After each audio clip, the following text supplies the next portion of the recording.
हाँ, ये शिव शक्ति संसार यूट्यूब चैनल में आपका स्वागत है। जानिए अक्षय तृतीया व्रत कथा।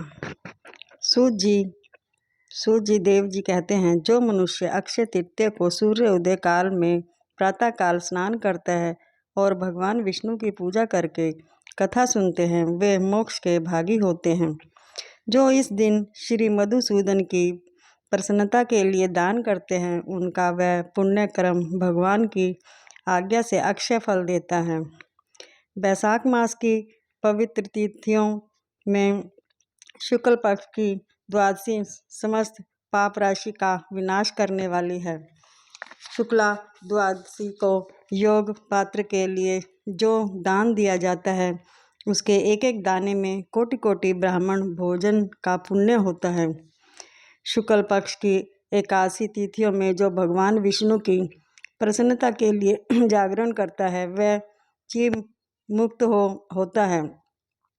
जो बैसाख की द्वादशी तिथि को तुलसी के कोमल दलों से भगवान विष्णु पूजा करता है, वह समूचे कुल का उद्धार करके बैकुंठ लोक को अधिपति होता है।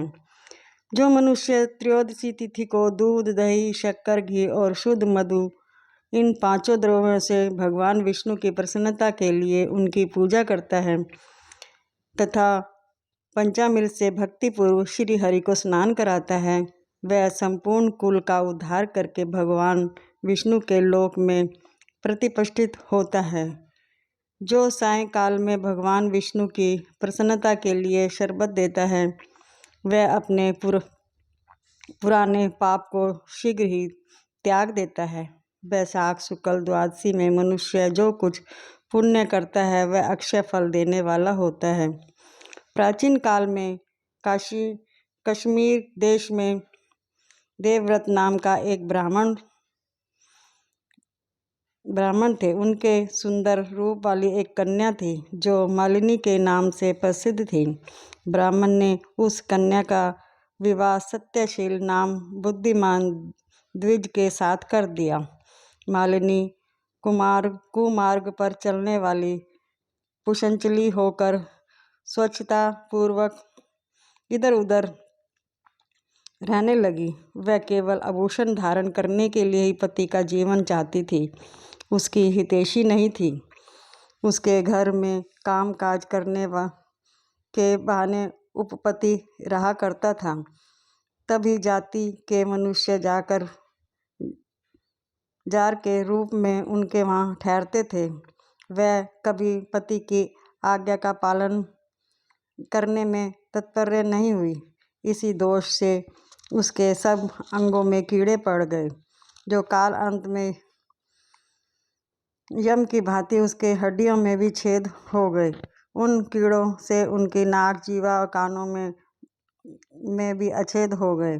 स्तन और उंगलियों गल गई, उनके पंगुता आ गई। इन सब क्लेशों से मृत्यु को प्राप्त होकर वह नरक की यातनाएं भोगने लगी। 1,50,000 वर्षों तक वह तांबे के भाड़ में रख कर जलाई गई। 100 बार उसे कुतिया की योनि में जन्म लेना पड़ा।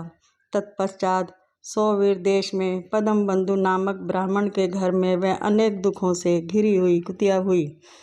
उस समय भी उसके कान, नाक छेद, पेट कटे हुए थे, उसके सिर में कीड़े पड़ गए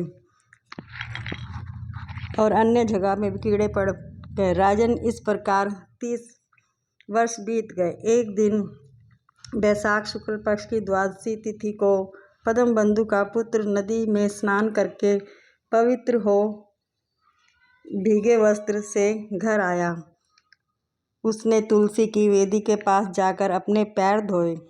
देव योग से वह कुतिया वेदी के नीचे सोई हुई थी।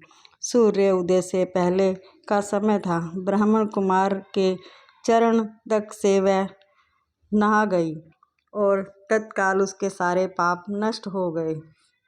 फिर तो उसी क्षण उसे अपने पूर्व जन्म का स्मरण हो आया। पहले के कर्मों की याद आने से कुतिया तपस्वी के पास जाकर दिन दीनतापूर्वक पुकारने लगी, हे मुनि, आप हमारी रक्षा करें। उसने पद्मबंधु मुनि पुत्र से अपने पूर्व जन्म के दुराचारपूर्ण वृत्तांत सुनाए और यह भी कहा, ब्राह्मण जो कोई भी दूसरी युवती पति के ऊपर वशीकरण का प्रयोग करता है, वह दुराचारिणी मेरी ही तरह तांबे के पात्र में पकाई जाती है। पति स्वामी के पति गुरु है, पति उत्तम देवता है।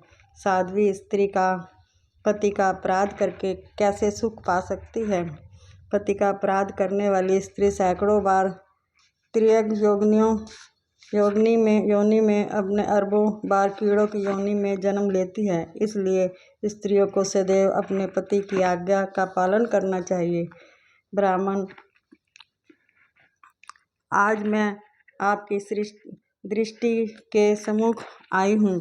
यदि आप मेरा उद्धार नहीं करेंगे तो मुझे पुनः उसी यातनापूर्ण घृणित योनि का दर्शन करना पड़ेगा। अतः विपर्व मुझे पापचारिणी का वैशाख शुक्ल पक्ष में अपना पुण्य दान करके उबार दीजिए। आपने जो पुण्य की वृद्धि करने वाली द्वादशी की है, उसमें स्नान दान और अन्न भोजन कराने में जो पुण्य हुआ है, उसे मुझे दुराचारिणी भी उद्धार हो जाएगा। महाभाग दीनवत्स्य, मुझे दुखिया के प्रति दया कीजिए।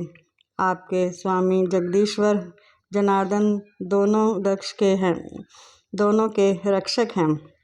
उनके भक्त भी उन्हीं के समान होते हैं। दीनवत्स्य, मैं आपके दरवाजे पर रहने वाली कुतिया हूँ। मुझ दीना के प्रति दया कीजिए, मेरा उद्धार कीजिए। अंत में मैं आप जितेंद्रिय को नमस्कार करती हूँ। उसका वचन सुनकर मुनि के पुत्र ने कहा, कुतिया, सब प्राणी अपने किए हुए कर्मों से ही सुख दुख रूप फल भोगते हैं। सो सांप को दिया हुआ शर्क मिश्रित दूध केवल विष ही वृद्धि करता है, उसी प्रकार पापों को दिया हुआ पुण्य उसके पाप में सहायक होता है। मुनि कुमार के ऐसे कहने पर कुतिया दुख में डूब गई और उसके पिता के पास जाकर अतिस्वर में करदनाने लगी और बोली, पद्मबंधु बाबा, मैं तुम्हारे दरवाजे की कुतिया हूँ। मैंने सदा तुम्हारी झूठन खाई है। मेरी रक्षा करो, मुझे बचाओ। गृहस्थ महात्मा के घर पर जो पालतू जीव रहते हैं, उनका उद्धार करना चाहिए। यह वेद वेताओं का मत है। चंडाल, कौवे, कुत्ते ये प्रतिदिन गृहस्थों के दिए हुए टुकड़े खाते हैं। अतः उनकी दया के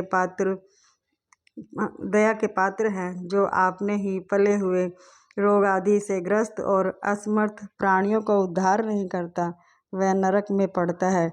यह विद्वानों का मत है। संसार की सृष्टि करने वाले भगवान विष्णु एका को कर्ता बनाकर स्वयं ही पत्नी पुत्र आदि के व्याज से समस्त जंतुओं का पालन करते हैं। अतः आपने पोष्य वर्ग की रक्षा करनी चाहिए। यह भगवान की आज्ञा है। दयालु होने के कारण आप मेरा उद्धार कीजिए। दुख से अतुर हुई कुतिया की यह बात सुनकर घर में बैठा हुआ मुनि पुत्र तुरंत घर के बाहर आ निकला। इसी समय दयानिधि पद्मबंधु ने कुतिया से पूछा, यह क्या वृत्तांत है? तब पुत्र ने सब समाचार कह सुनाया। उसे सुनकर पद्मबंधु बोले, बेटा, तुमने कुतिया से ऐसा वचन क्यों कहा? साधु पुरुषों के मुँह से ऐसी बात नहीं निकलती। वत्स्य, देखो तो सब लोग तुम दूसरों का उपकार करने के लिए उद्यम रहते हैं। चंद्रमा, सूर्य, वायु, रात्रि, अग्नि, जल, चंदन, वृक्ष और साधु पुरुष सदा दूसरों की भलाई में लगे रहते हैं। दैत्यों को महाबली जानकर महर्षि दधीचि देवताओं का उपकार करने के लिए दयापूर्वक उन्हें अपने शरीर की हड्डी दे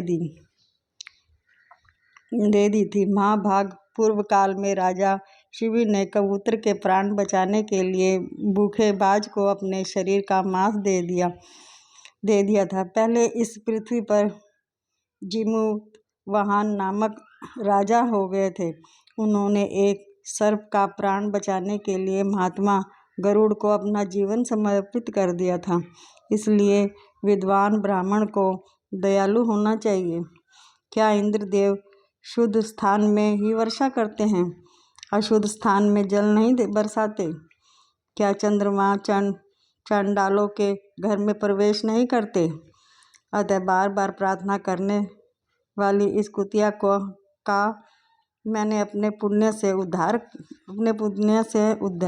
उद्धार करूँगा। इस प्रकार पुत्र की मान्यता का निराकरण करके परम बुद्धिमान पद्मबंधु ने संकल्प किया, कुतिया ले, मैंने द्वादशी का महापुण्य तुझे दे दिया। ब्राह्मण के इतना कहते ही कुतिया ने सहसा अपना प्राचीन शरीर को त्याग दिया और दिव्य देह धारण किया। वस्त्र आभूषण से विशोभित हो गई। 10 दिशाओं को प्रकाशित करती हुई ब्राह्मण की आज्ञा ले स्वर्गलोक को चली गई। वहाँ महान सुखों का उपभोग करके इस पृथ्वी पर भगवान नर नारायण के अंश से उर्वशी नाम से प्रकट हुई। बोलिए विष्णु भगवान की जय।